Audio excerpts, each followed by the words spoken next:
আসসালামু আলাইকুম guys, welcome to my another video.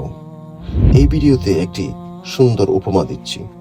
আসুন এই উপমা থেকে আমরা কিছু শিখি। উপমাটা হচ্ছে এই: ধরেন আপনি একজন বিমানের পাইলট, আপনি একজন হেলিকপ্টার পাইলট।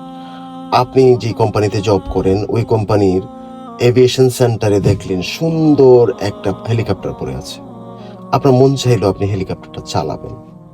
সো আপনি গেলেন আপনার বসের কাছে অনুমতি নিতে, যে আমি হেলিকপ্টার চালাবো, আমাকে প্লিজ অনুমতি দেন। ওই বস বলল ওনাকে অনুমতি নিতে হবে উপরের এক বসের কাছ থেকে। তো উনি গেল উপরের এই যে বস আছে তার কাছে। ওই বস বলল ওনাকে অনুমতি নিতে হবে আরেক বসের কাছ থেকে। তো উনি গেল ওনার অনুমতি নিতে, উনি বলল ওনাকে অনুমতি নিতে হবে ওনার উপরে আরেক বস আছে।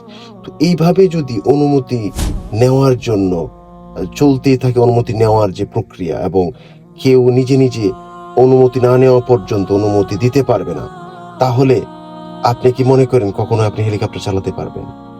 পারবেন না। ঠিক তেমনি এই যে দুনিয়াটাকে সৃষ্টি করা হয়েছে, এত সুন্দর, এত অর্গানাইজ, এত ফ্যাসিনেটেড, এটা যিনি করেছেন তিনি হচ্ছেন স্রষ্টা। ওনাকে কেউ সৃষ্টি করেনি।